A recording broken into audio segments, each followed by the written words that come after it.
Sega.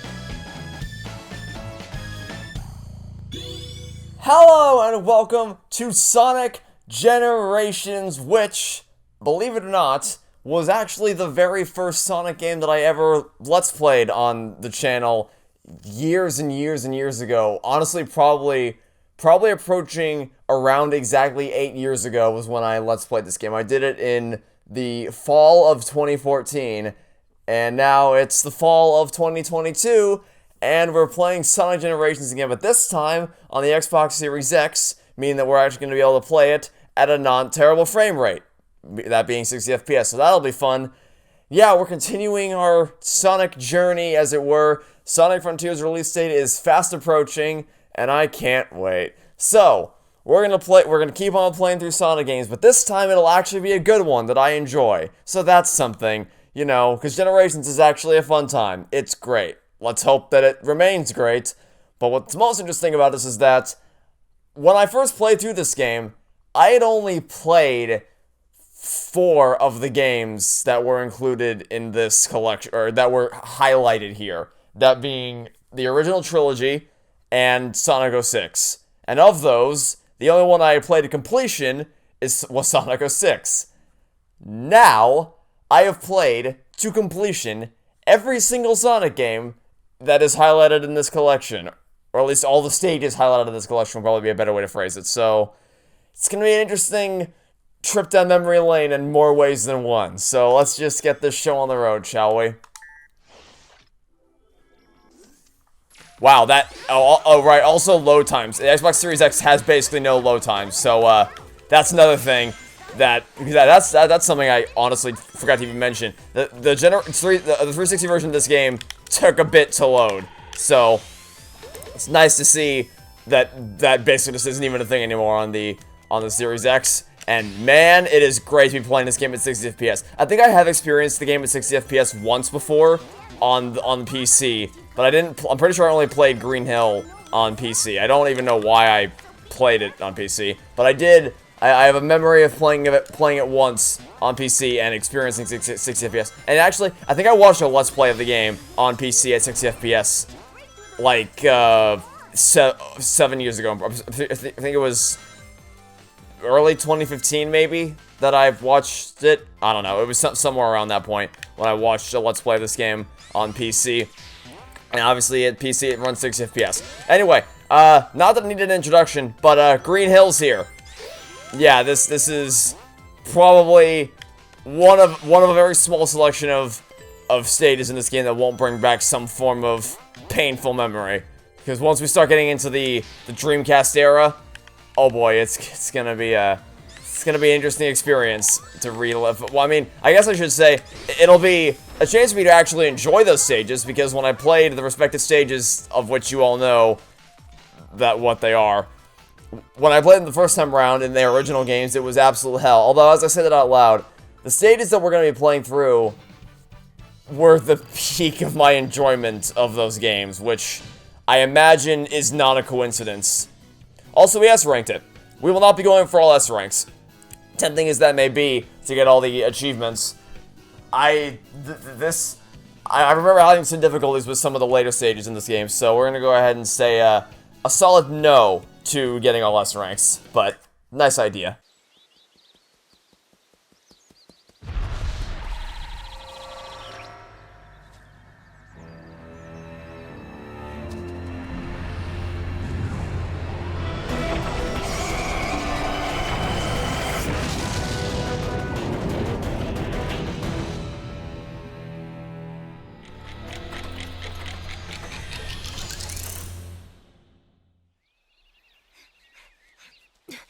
He'll be here any second.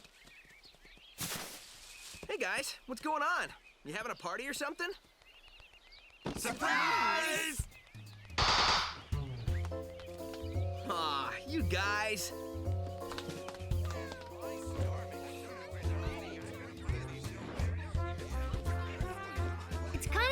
impossible to surprise you. You totally got me this time. I had no idea. Yeah, right. Happy birthday, Sonic. Hope you like this. Like it? I love it!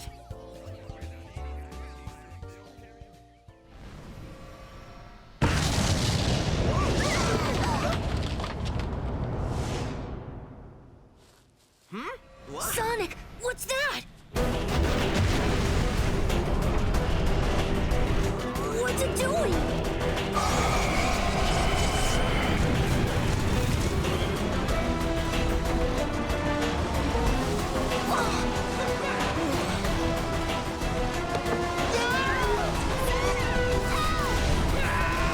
Hey! Not cool!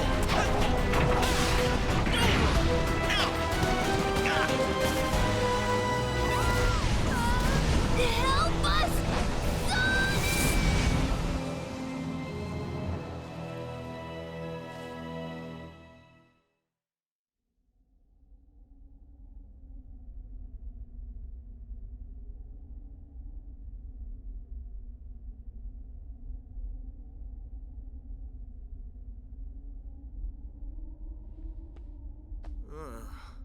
Where am I?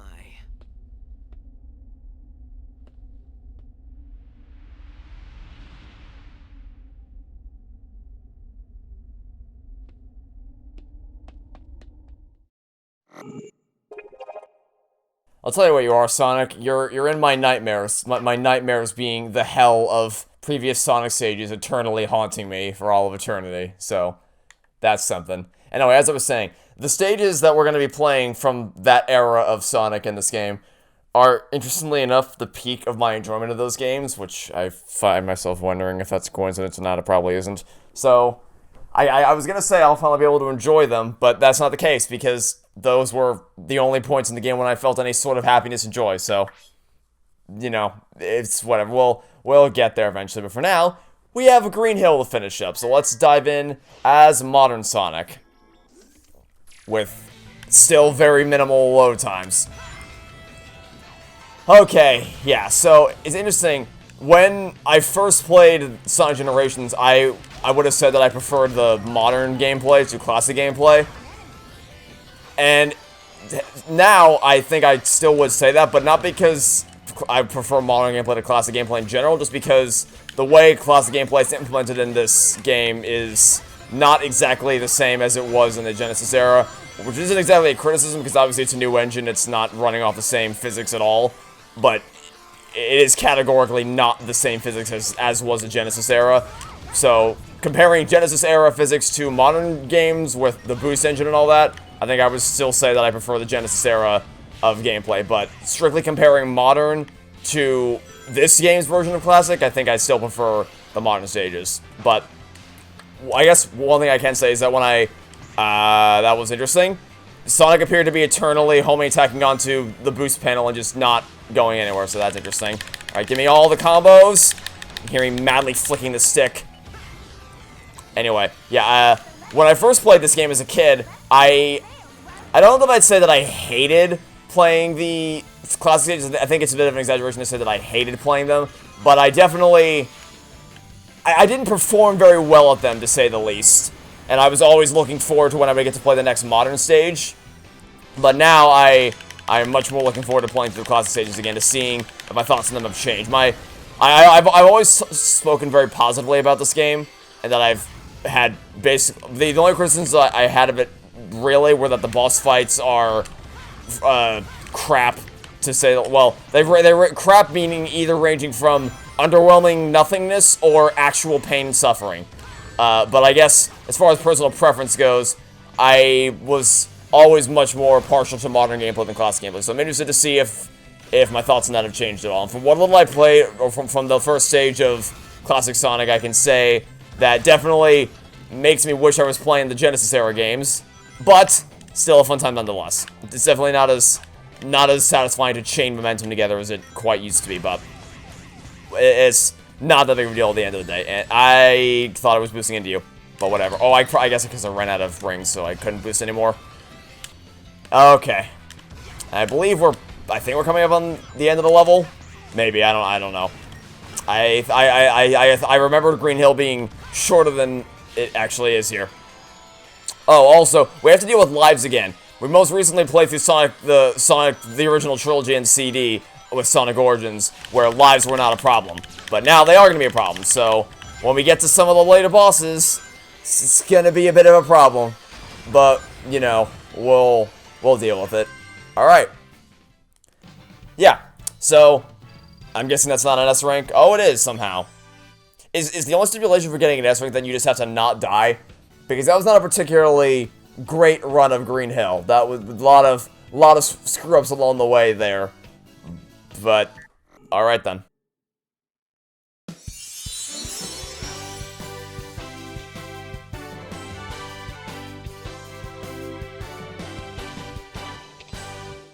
Thanks, Sonic. I thought I was dead, floating without a body in a black limbo. Ugh, I'm gonna have nightmares for weeks.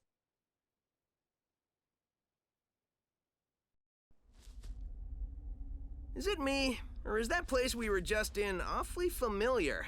Not to me, but this place looks like something sucked all the life and color out of it. Totally strange. No stranger than rescuing genies in magic books or saving aliens in an interstellar amusement park. I'm more concerned about finding our friends. Hey, Sonic, I saw something over there in the distance. Like buildings, but they look weird. That might be a good place to check out.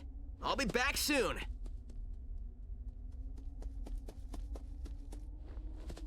Wow, you weren't kidding when you said soon. I thought you already left.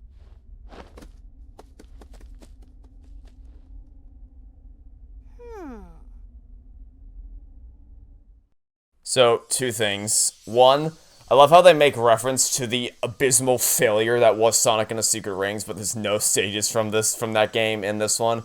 Spoiler alert. Which, A-okay in my book, by the way. Screw that game. Absolute garbage. Never play it. But also, I love how, in retrospect, hearing Sonic say, "Does Green Hill seem familiar to you at all?" Only to have it pop up again in Sonic Forces, and then based on gameplay footage, again in Sonic Frontiers, and then another time if you count Sonic Mania. It's just, I feel like you guys have gotten as much use as you possibly can out of Green Hill. I think you might have overstayed its welcome a bit, but what do I know? Anyway, you can now switch between the two Sonics. Press Y to switch Sonics and use both to explore the world. Yeah, so I believe that when you play each stage, because you don't have to play, I guess in case you didn't know, that's the gimmick of this game, is that you play the stage two different ways. You play it once as Classic Sonic and once as Modern Sonic. But you don't have to play them in any particular order. You can do Act 1 first, which Act 1 is Classic Sonic, Act 2 is Modern Sonic, or Act 2 and then Act 1. And based on which order you do them in, you get a different finishing cutscene with the character that you rescue, because that's the idea, is that for every stage you run through, you rescue a new character. Somehow. Don't ask me how that makes any sense at all. Look, the game is fun, so that's fine by me. Oh, also Red Rings. We're not going for Red Rings, that's not happening. And unlike in Sonic Unleashed, when I said we're not going for medals, only for the game to laugh in my face, because apparently medals are the be-all, end-all of that game. That is not the case in Sonic Generations. You absolutely do not need to get the Red Rings to do anything, so we won't be doing so. Also, this is here. You need to buy a Sega Genesis controller and a skill shop in order to play the Sega Genesis. I know, but it's a nice detail I wanted to call out nonetheless. Anyway, so something that's going to take some getting used to, interestingly enough, is that a couple times in that stage I tried to press X to homing attack, and it didn't do anything, because it's been drilled into my brain that Sonic Unleashed's gameplay controls are the way of the world now, so that's something. So yeah, it's going to take some getting used to in order to know that A is back to being the homing attack as it always should have been, but it's fine. Well, it'll be a work in progress. Oh yeah, there's also the skill shop right here. Hi, I'm Omochao. When you clear a stage, I'll give you points as a present based on the rank you earn. You can use your points to buy skills here in the skill shop. Skills will give you new abilities. So let's see, what can we buy? Land on your feet after getting damaged, requires 20 skill points to equip. Beam with 10 rings at the restart. Extra life when you're out of lives, that's that's something, I'll tell you what, I don't want to bore you with shopping in the video, so I'll take a look at that between episodes, because you know what, interestingly enough, when I played this game for the first time, I never used the skill shop, not even once. I never came here at all, but now that I'm playing it again, I definitely want to make use of that, so I'll take a look at that between episodes, and then, of course, next time, we're gonna go over to Chemical Plant Zone from, of course, Sonic the Hedgehog 2, and we're gonna take a trip down memory lane there, even though it looks nothing like what it used to, outside of, I guess, the color scheme of the platforms you're jumping across, but whatever. So yeah, I guess in case you're curious about my initial impressions, even though I've already played this game, they're positive. I really enjoyed Generations when I played it the first time, and that still remains true. Now, I am curious to see if Classic Sonic will grow on me more than it did the first time around, because like I said, his gameplay isn't exactly the same as it used to be in the Genesis era, which isn't exactly a flaw, just an observation, so... And I definitely didn't like them when I played them as a kid, just because I wasn't good at them, so we'll see if that changes at all in this Let's Play. But Modern Sonic is still as fun as ever. It's going to take some getting used to readjust to the way the controls should be after playing Unleashed earlier this year. So that'll be that. Thanks for watching. Stay tuned for next time, and hope to catch you all tomorrow for some more Sonic Generations. Goodbye!